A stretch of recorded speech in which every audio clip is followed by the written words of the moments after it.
Dear students, मैं हूं आपका ज़ीशान सर और आज फिर आया हूं एक नए वीडियो के साथ।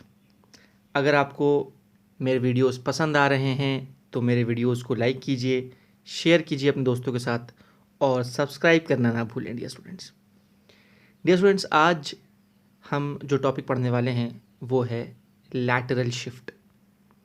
जी हाँ डियर स्टूडेंट्स, ग्लास स्लैब के अंदर दो टाइप के शिफ्ट होते हैं। एक को हम बोलते हैं नॉर्मल शिफ्ट और एक को हम बोलते हैं लैटरल शिफ्ट।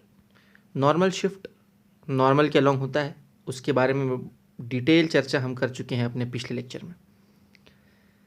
तो आज हम ज़रा जानेंगे लैटरल शिफ्ट क्या होता है, उसका डेरिवेशन वगैरह देखेंगे। लेकिन सबसे पहले हम शुरू करते हैं बेसिक टर्मिनोलॉजीज से। तो यहाँ आपको अपने स्क्रीन पे दिख रहा होगा, एक ग्लास स्लैब लिया है हमने ABCD और उसको एयर में रखा है। तो कुछ बेसिक टर्म्स है यहाँ पे, वो हम समझ लेते हैं। तो यहाँ पे डियर स्टूडेंट्स मैं एक इंसिडेंट रे लेके आ रहा हूँ। तो ये हमारी इंसिडेंट रे है। ये पॉइंट ऑफ इंसिडेंस पे मैं ड्रॉ करूँगा एक नॉर्मल, ठीक है। और ये जो एंगल है, इस एंगल को हम बोलेंगे एंगल ऑफ इंसिडेंस। क्योंकि रे रेयर मीडियम से डेंसर मीडियम जा रही है तो वो किधर बेंड करेगी? वो बेंड करेगी टूवर्ड्स दी नॉर्मल। डिस्टेंस वो बेंड करेगी टूवर्ड्स दी नॉर्मल। ये जो एंगल हमको दिख रहा है, इस एंगल को हम बोलेंगे R. R is the angle of refraction at the first interface. तो यहाँ पर डिस्टेंस दो बार रिफ्रैक्शन होता है। एक बार रिफ्रैक्शन तब होता है जब लाइट जा रही है ए से बी, और दूसरी बार रिफ्रैक्शन तब होता है जब लाइट जा रही है, एक बार रिफ्रैक्शन तब होता है जब लाइट जा रही है एयर से ग्लास, दूसरी बार रिफ्रैक्शन तब होता है जब लाइट जा रही होती है ग्लास से एयर, ठीक है। तो एक बार जो है लाइट जाती है रेयर से डेंसर और दूसरी बार वो जाएगी डेंसर से रेयर। तो ये चीज़ें हो रही हैं यहाँ पे। तो डियर स्टूडेंट्स, ये जो रे है इसका नाम हम रख देते हैं PQ। तो PQ is called as the incident ray. और उसके बाद लाइट अंदर जाके बेंड हुई, इसको मैं बोल देता हूँ डियर स्टूडेंट्स, यहाँ पर एक नॉर्मल ड्रॉ कर देता हूँ मैं। और फिर इसको, ये जो लाइट है ये डेंसर से रेयर जा रही है तो ये किधर बेंड करेगी? Away from the normal. तो मैं क्या करता हूँ, पहले मैं इस PQ को एक्सटेंड करके आगे लेके आता हूँ।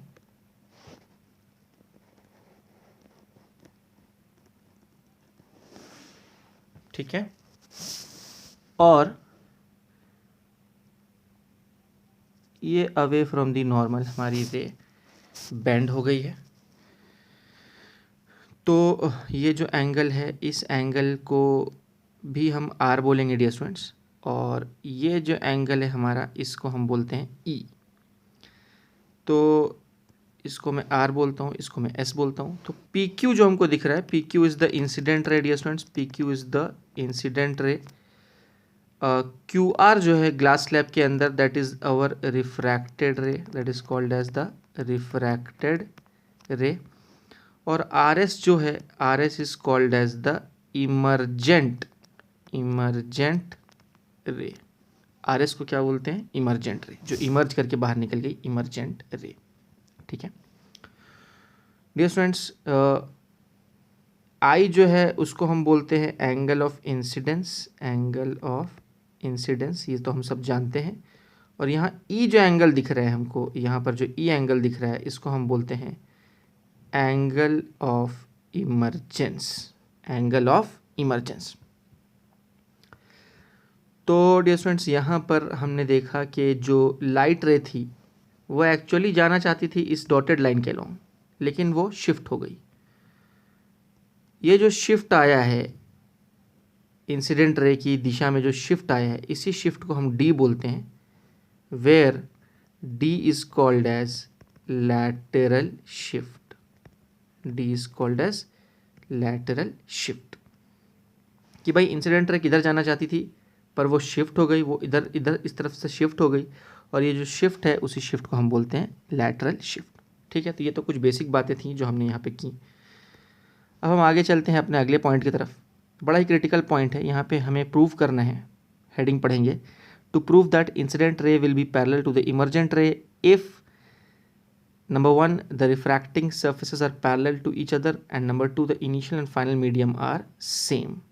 ठीक है, तो refracting surfaces are parallel to each other, इसका मतलब है ए बी अगर पैरेलल हुआ सी डी के, और इनिशियल और फाइनल मीडियम अगर सेम हुआ, तो उस केस में इंसिडेंट रे और इमर्जेंट रे पैरेलल होगी। ये हमें प्रूव करना है। ठीक है, तो एक स्लैब हमारे पास यहाँ पे बना हुआ है डियर स्टूडेंट्स, एक ग्लास स्लैब यहाँ बना हुआ है ABCD, और यहाँ पे मैं कुछ कंस्ट्रक्शन कर देता हूँ। तो सपोज़ कि हमारी लाइट जो है वो इस तरह से आ रही है।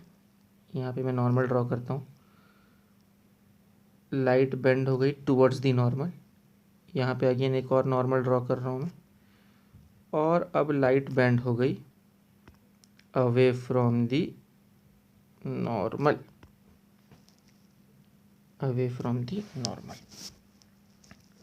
ठीक है, तो ये हो गई हमारी इंसिडेंट रे, ये हो गई रिफ्रैक्टेड रे, और ये हो गई इमर्जेंट रे।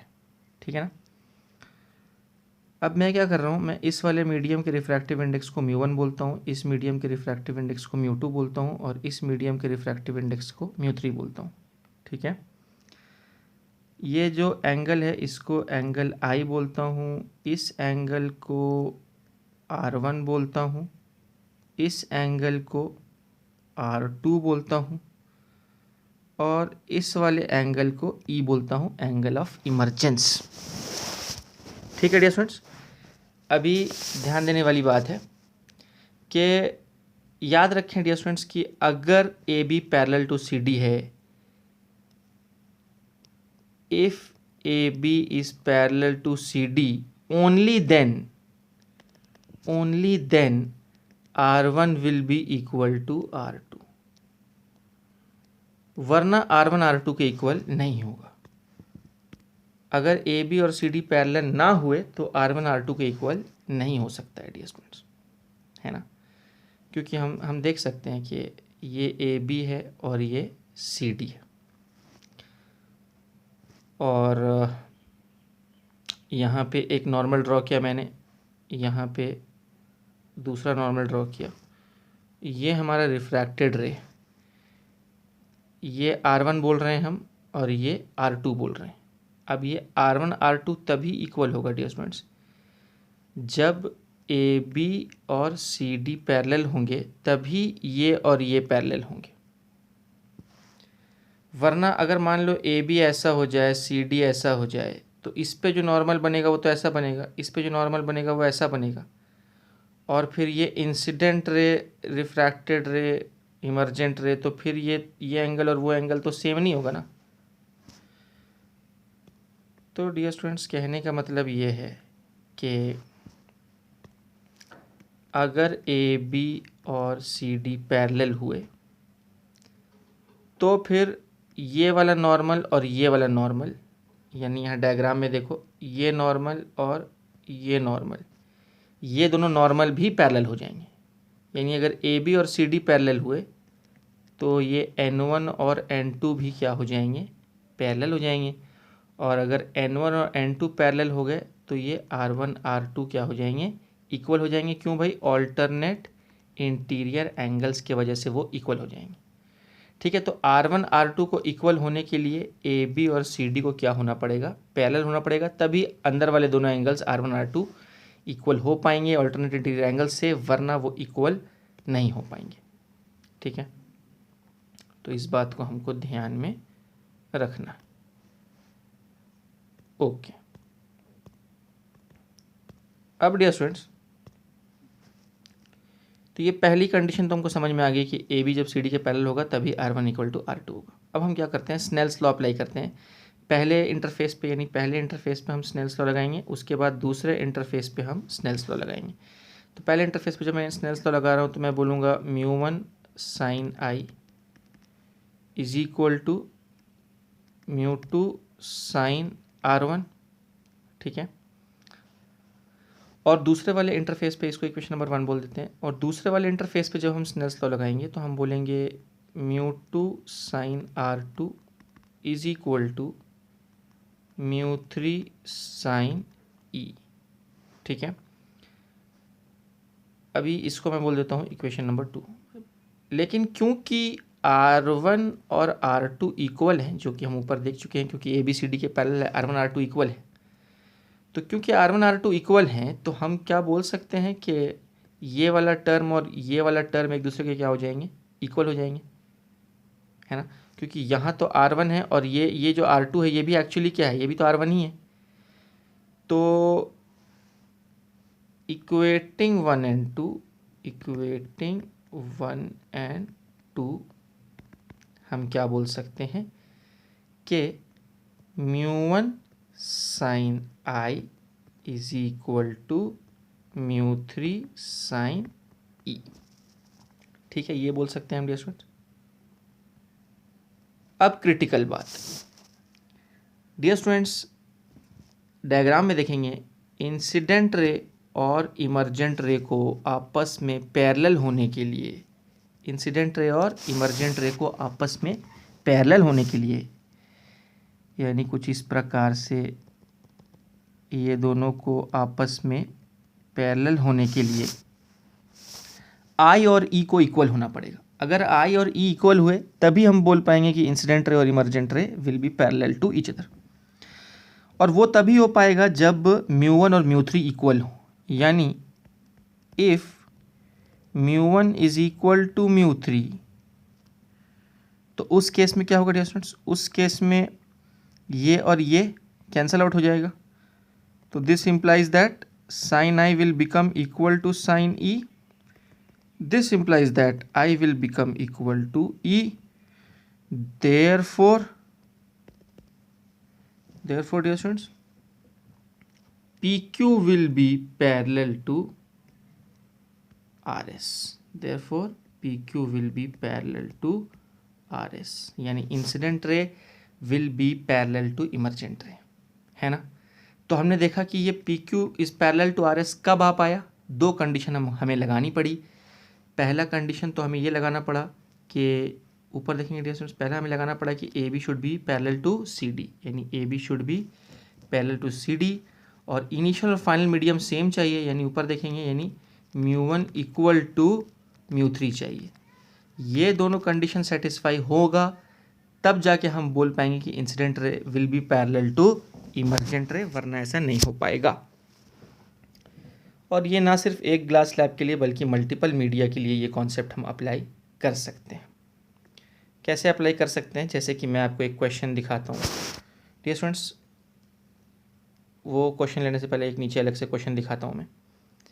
सपोज ये कोई तो मीडियम है, ये दूसरा मीडियम है, और ये कोई तो भी तीसरा मीडियम है, ठीक है।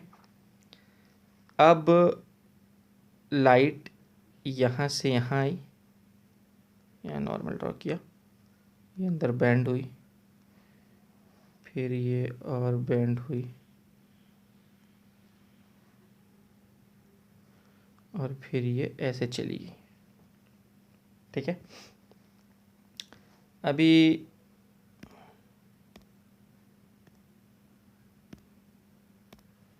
ये जो मीडियम है इसका रिफ्रैक्टिव इंडेक्स बोला है μ1, इसको बोला है μ2, इसको बोला है μ3, और इस मीडियम के रिफ्रैक्टिव इंडेक्स को बोला है μ4, ठीक है। तो उसने बोला है कि ये वाली जो रे है और ये वाली रे आपस में पैरेलल है। आपस में क्या है, पैरेलल। पैरेलल का मतलब है कि इसको आगे एक्सटेंड कर दे तो ये लाइन और ये लाइन आपस में क्या है, पैरेलल है। तो अगर ये दोनों पैरेलल हैं तो बताइए μ1 और μ4 का रिलेशनशिप क्या होगा। चार ऑप्शंस हैं कि भैया μ1 बड़ा μ4 छोटा, दूसरा μ1 छोटा μ4 बड़ा, तीसरा μ1 इक्वल टू μ4, और चौथा नन ऑफ दीज। तो अब बताना है कि ये चार में से कौन सा ऑप्शन सही है। अगर ये दोनों लाइंस आपस में पैरेलल हैं तो बताइए μ1 और μ4 का रिलेशनशिप क्या होना चाहिए। तो इसका सही जवाब क्या होगा डियर स्टूडेंट्स, इसका सही जवाब होगा, यस बिल्कुल सही, μ1 शुड बी इक्वल टू μ4। ये इसका सही जवाब होना चाहिए। क्यों, क्योंकि दोनों रेज इंसिडेंट रे और इमर्जेंट रे पैरेलल हैं। इसका मतलब है कि इस मीडियम का रिफ्रैक्टिव इंडेक्स और इस मीडियम का रिफ्रैक्टिव इंडेक्स सेम होगा, तभी तो। और ये सारे इंटरफेस आपस में पैरेलल हैं। क्वेश्चन में ये बोला हुआ है कि ये सारे इंटरफेस आपस में क्या हैं, पैरेलल हैं। और इंसिडेंट रे और इमर्जेंट रे भी आपस में पैरेलल हैं, तो इसका मतलब है कि μ1 शुड बी इक्वल टू μ4। ठीक है डियर स्टूडेंट्स, तो देखा कि हम कैसे ये जो पिछले केस में जो हमने कॉन्सेप्ट सीखा कि अगर वो सारे मीडिया के जो लेयर्स हैं वो पैरेलल हों, अगर वो पैरेलल हों और इंसिडेंट रे और इमर्जेंट रे आपस में पैरेलल हों, तो फिर μ1 और μ3 एक दूसरे के क्या हो जाते हैं, इक्वल हो जाते हैं। ठीक है, एंड वाइस वर्सा। तो ये चीज़ हमने यहाँ पे सीखा। ओके डियर स्टूडेंट्स, अब एक अगला प्रॉब्लम हम देख रहे हैं। यहाँ पे एक अगला प्रॉब्लम, ऊपर वाला प्रॉब्लम पढ़ेंगे डियर स्टूडेंट्स। ऊपर जो प्रॉब्लम हमने लिया हुआ है वो प्रॉब्लम हम देखेंगे। ऊपर वाले प्रॉब्लम में हमने क्या देखा, तो डियर स्टूडेंट्स ऊपर प्रॉब्लम में हम देख रहे हैं कि हमको इस तरह से 3 मीडियम दिए हुए हैं और इंसिडेंट रे है, रिफ्रैक्टेड रे है और इमर्जेंट रे है, और रिफ्रैक्टिव इंडेक्स को n1 n2 n3 से रिप्रेजेंट किया है। तो ये 4 ऑप्शंस दिए हैं, पूछा है कि बताइए रिफ्रैक्टिव इंडेक्स किसका बड़ा है और किस मीडियम का छोटा है। ये हमको एनालाइज करके बताना है।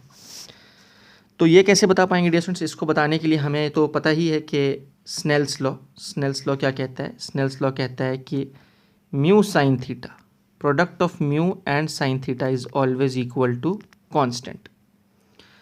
इसका मतलब है कि mu is inversely proportional to sine theta, है ना। और इसका मतलब है कि mu is inversely proportional to theta, यानी जिस केस में थीटा ज़्यादा होगा उस केस में म्यू कम होगा, और जिस केस में थीटा कम होगा उस केस में म्यू ज़्यादा होगा। ठीक है, तो अब हमें वही आइडेंटिफाई करना है कि किस केस में थीटा ज़्यादा है, किस केस में थीटा कम। तो मैं यहाँ पे एक नॉर्मल ड्रॉ करता हूँ, ये रहा हमारा नॉर्मल और यहाँ पे ये रहा हमारा नॉर्मल। ठीक है स्टूडेंट्स, तो ध्यान से देखेंगे, यहाँ पे मैं सिंबल देता हूँ, इसको मैं बोल रहा हूँ θ1। ठीक है, और ये एंगल बोलो या ये एंगल बोलो दोनों सेम ही हैं, उसको मैं बोल रहा हूँ θ2, क्योंकि लेयर्स पैरेलल हैं तो अंदर के दोनों एंगल्स ऑल्टरनेट एंगल से सेम है, θ2। और इसको मैं बोल रहा हूँ θ3, इसको मैं बोल रहा हूँ डियर स्टूडेंट्स θ3।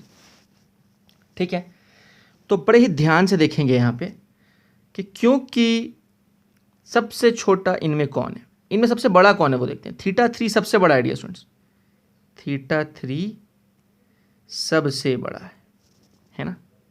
उससे छोटा कौन है, θ1, और सबसे छोटा कौन है, θ2, है ना डियर स्टूडेंट्स। ये थीटा की रिलेशनशिप है। तो अभी यहाँ जो हमने रिलेशनशिप निकाला था, इसके हिसाब से जिस केस में थीटा सबसे ज़्यादा उस केस का म्यू सबसे कम, यानी θ3 सबसे बड़ा है तो इसका म्यू जो है μ3 जो है वो सबसे छोटा होगा, उससे बड़ा μ1 और सबसे बड़ा μ2। इसको n सिंबल यूज़ किया तो हम n सिंबल के टर्म्स में लिख देंगे, n3 n1 और ये n2। तो इसको इस तरह से लिखो या इसको ऐसा लिखो, n2 सबसे बड़ा और उससे छोटा n1 और सबसे छोटा n3। स्टूडेंट्स ऐसा लिखो या ऐसा लिखो, बात एक ही है। अब हम देखेंगे ये ऑप्शन कहाँ है, ये चौथा ऑप्शन इसको सेटिस्फाई कर रहा है। तो मुझे उम्मीद है समझ में आ गई सबको बात कि जिस केस में थीटा सबसे कम होगा उस केस का म्यू सबसे ज़्यादा होगा। तो हम देख रहे हैं n2 सबसे बड़ा है क्योंकि θ2 सबसे छोटा है। समझ आ रही है डियर स्टूडेंट्स। तो इस तरह से हम ये प्रॉब्लम सॉल्व कर सकते हैं। ओके, तो अभी हम अपने अगले टॉपिक की तरफ आ रहे हैं। अगला टॉपिक है to prove that for parallel layers Snell's law. To prove that for parallel layers Snell's law can be directly applied at the initial and final interface. अभी इसका क्या मतलब है वो हम समझ लेते हैं. तो पैरेलल लेयर्स के लिए स्नेल्स लॉ डायरेक्टली अप्लाई किया जा सकता है इनिशियल और फाइनल इंटरफेस पे. ठीक है, तो मैं क्या करता हूँ, मैं ये ग्लास स्लैब बना रहा हूँ, नीचे एक और ग्लास स्लैब बना रहा हूँ. तो ये दो अलग अलग रिफ्रैक्टिव इंडेक्स के मैंने दो स्लैब्स ले लिए हैं, दो मीडिया ले लिए हैं. यहाँ पे सब सरफेसेस जो हैं आपस में पैरेलल ले लिए हैं मैंने. अब यहाँ से सपोज़ ये इंसिडेंट रे है, ये यहाँ नॉर्मल है, ये रिफ्रैक्टेड रे है, ये यहाँ नॉर्मल है, ये और ये रिफ्रैक्टेड रे है, ये नॉर्मल है, ये और रिफ्रैक्टेड रे है, ये नॉर्मल है, और ये हमारा फाइनली इमर्जेंट रे. ऑलराइट, तो अब मैं क्या कर रहा हूँ, मैं इसको बोल रहा हूँ μ1, इस एंगल को बोल रहा हूँ θ1, इसको बोल रहा हूँ θ2. तो ये भी θ2 हो जाएगा डियर स्टूडेंट्स, क्योंकि सारे लेयर्स हम क्या ले रहे हैं, पैरेलल ले रहे हैं. तो ये भी θ2 हो जाएगा. इसको मैं बोल रहा हूँ θ3, तो ये भी हो जाएगा θ3. और इसको अल्टीमेटली मैं बोल रहा हूँ θ4. ये पहला वाला जो था इसका रिफ्रैक्टिव इंडेक्स μ1 लिया, दूसरे वाले के रिफ्रैक्टिव इंडेक्स को μ2, तीसरे वाले को μ3 और चौथे वाले को μ4. ठीक है, तो इस तरह से मैंने डायग्राम ड्रॉ कर दिया है. अब मैं क्या कर रहा हूँ, मैं पहले इंटरफेस के लिए स्नेल्स लॉ लगा रहा हूँ. तो मैं क्या लिख सकता हूँ dear students, μ1 sin θ1 is equal to μ2 sin θ2. ठीक है, दूसरे इंटरफेस के लिए. तो ये मैंने लगाया पहले इंटरफेस के लिए. अब मैं आ रहा हूँ दूसरे इंटरफेस पे. तो मैं बोल सकता हूँ μ2 sin θ2 is equal to μ3 sin θ3. और अभी तीसरे इंटरफेस पे मैं आ रहा हूँ, तो मैं लिख सकता हूँ μ3 sin θ3 is equal to μ4 sin θ4. बस दैट्स इट. तो डियर स्टूडेंट्स ये तीन इक्वेशंस हमारे बन चुके हैं. 1 2 के इक्वल है 2, 1 2 के इक्वल है, 2 3 के इक्वल है, और 3 4 के इक्वल है. इसका मतलब है कि 1 और 4 भी आपस में इक्वल होंगे डियर स्टूडेंट्स, क्योंकि 1 2 के इक्वल है, 2 3 के इक्वल है, और 3 4 के इक्वल है ना. यानी अगर मान लो मैं ऐसे लिखता हूँ y1 equal to y2 and y2 is equal to y3 and y3 is equal to y4, y1 equal to y2 and y2 equal to y3 and y3 equal to y4. तो इसका मतलब है कि y1 will be equal to, this implies that y1 will be equal to y4 ना. तो उसी concept के हिसाब से therefore what I can write is μ1 sin θ1 is equal to μ4 sin θ4. ये क्या हुआ डियर स्टूडेंट्स, ये क्या है, ये अल्टीमेटली क्या इक्वेशन आया. ये जो फाइनल इक्वेशन ये हमें बता रहा है कि हम स्नेल्स लॉ को डायरेक्टली, ये देखो पहला जो मीडियम था वो, और ये जो फाइनल मीडियम है वो, ये पहले मीडियम के लिए है और ये फाइनल मीडियम के लिए है. यानी बीच में कितने भी मीडिया आने दो, बस शर्त ये कि सारे पैरेलल होने चाहिए आपस में. तो बीच में कितने भी मीडिया आ जाएं कोई बात नहीं है, हम स्नेल्स लॉ को डायरेक्टली इनिशियल और फाइनल पार्ट के लिए अप्लाई कर सकते हैं. डायरेक्टली इनिशियल और फाइनल पार्ट के लिए जो है स्नेल्स लॉ हम अप्लाई कर सकते हैं. शर्त यह है कि सारे जो लेयर्स हैं वो पैरेलल होने चाहिए. ठीक है, तो इसके ऊपर एक क्वेश्चन देखेंगे तो बात समझ में आ जाएगी. आओ देखते हैं क्वेश्चन. बड़ा ही प्यारा सा सवाल है. इसमें ना बहुत सारे मीडिया हमको दिख रहे हैं. सबसे पहले एयर है, फिर ऑयल 1 है, फिर ऑयल 2 है. ऑयल 1 का कुछ अलग रिफ्रैक्टिव इंडेक्स होगा, ऑयल 2 का अलग रिफ्रैक्टिव इंडेक्स होगा, फिर ग्लास है, और अल्टीमेटली वाटर है. ठीक है, तो इंसिडेंट रे जो है वो एयर के अंदर है, और फाइनल जो इमर्जेंट रे है वो किसके अंदर है, पानी के अंदर है, वाटर के अंदर है. तो अभी सवाल पढ़ लेते हैं हम. सवाल ये कह रहा है हमें कि light is incident from air on an oil layer at an incident angle 30 degree, जो हमको डायग्राम में दिख रहा है. After moving through the oil 1, oil 2 and glass it enters water. ठीक है, if the refractive index of glass and water are 1.5 and 1.3, जो कि हमें पता ही है, ग्लास का रिफ्रैक्टिव इंडेक्स 1.5 होता है और वाटर का 1.3 होता है, हमें पता है. Find the angle which the रे makes with the normal in water. यानी डियर स्टूडेंट्स ये जो एंगल है इसको मैं थीटा बोल देता हूँ। तो ये थीटा हमको फाइंड आउट करना है कि भाई पानी के अंदर जो एंगल बन रहा है ना वो कितना बन रहा है, वो हमको फाइंड आउट करना है, यानी थीटा फाइंड आउट करना है हमको। ठीक है, तो ये तो एयर है, तो एयर का म्यू हमको पता है, तो इसको मैं इसके म्यू को मैं क्या बोल देता हूँ 1, और ये नीचे में फाइनली पानी है तो पानी का म्यू हमको पता है, वो मैं लिख देता हूँ 4/3। 4/3 लिखो या 1.3 लिखो, बात एक ही। ठीक है, ओके जी। तो अब जैसा कि हमने पिछले केस में देखा था कि अगर पैरेलल लेयर्स हैं सारे के सारे, तो हम स्नेल्स लॉ अप्लाई कर सकते हैं डायरेक्टली इनिशियल और फाइनल इंटरफेस पे। डायरेक्टली स्नेल्स लॉ हम अप्लाई कर सकते हैं, यानी ये जो फाइनल हमारा रिलेशनशिप आया था ये हम अप्लाई कर सकते हैं। तो आओ देखते हैं। यानी अभी एयर के लिए मैं लिख रहा हूँ, पहले इंटरफेस के लिए मैं लिख रहा हूँ μ1 sin थीटा 1, या मैं सीधे वैल्यूज पुट करता हूँ, 1 मिनट। 1 × sin 30, यानी इसका रिफ्रैक्टिव इंडेक्स और इसके एंगल का साइन, और इसका रिफ्रैक्टिव इंडेक्स और इसके एंगल का साइन, यानी 4/3 × sin थीटा। ये डायरेक्टली इनिशियल और फाइनल मीडिया के लिए हमने अप्लाई कर दिया है स्नेल्स लॉ। ये मैं लिख दूंगा 1/2 और ये लिख दूंगा 4/3, ये हो जाएगा sin थीटा, और ये मैं अगर सॉल्व करूं तो ये हो जाएगा 3/8। 3/8 is equal to sin theta, therefore theta will be sin inverse 3/8। ठीक है डियर फ्रेंड्स, इसको ऐसा लिखो या इसको मैं ऐसा भी लिख सकता हूँ चाहो तो 3/1/8/3, जिसको मैं लिख सकता हूँ sin इनवर्स 1/2.6। इसको ऐसा भी लिखा जा सकता है, कोई बात नहीं, एक ही बात है, ऐसा लिखो या यहाँ तक भी लाके छोड़ दो, काम हमारा हो जाएगा। थीटा की वैल्यू हमको मिल गई, वही हमको निकालना था। तो मुझे उम्मीद है डियर स्टूडेंट समझ में आ गया होगा तुम्हें कि ये जो हमने छोटे छोटे ट्रिक्स सीखे हैं कि अगर सारे लेयर्स आपस में सारे लेयर्स पैरेलल हों तो फिर हम इनिशियल और फाइनल मीडिया के लिए डायरेक्टली जो है इनिशियल और फाइनल इंटरफेस के लिए हम स्नेल्स लॉ डायरेक्टली अप्लाई कर सकते हैं। हमने ये भी सीखा कि भाई अगर ये लेयर्स आपस में पैरेलल हैं और इनिशियल मीडियम और फाइनल मीडियम अगर सेम है तो फिर इंसिडेंट रे और इमर्जेंट रे आपस में क्या हो जाएंगी, पैरेलल हो जाएंगी। ये भी हमने सीखा डियर स्टूडेंट्स। तो ये कुछ बेसिक बातें थी जो हमने आज सीखी हैं, प्रॉब्लम्स वगैरह लिए हैं।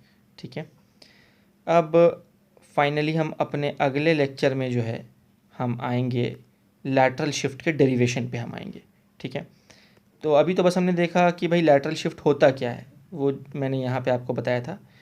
ये डी जो है मैंने बताया था, ये डी हमारा लैटरल शिफ्ट है कि इंसिडेंट रे को एक्सटेंड कर दिया था हमने और इमर्जेंट रे थी और इनके बीच के जो परपेंडिकुलर डिस्टेंस था उसी को हमने क्या बोला था, लैटरल शिफ्ट बोला था। तो अभी इसी लैटरल शिफ्ट को हम अपने नेक्स्ट लेक्चर में डिराइव करेंगे और देखेंगे कि लैटरल शिफ्ट क्या होता है। ओके डियर स्टूडेंट्स, तो आज के लिए इतना बस करते हैं। Over and out.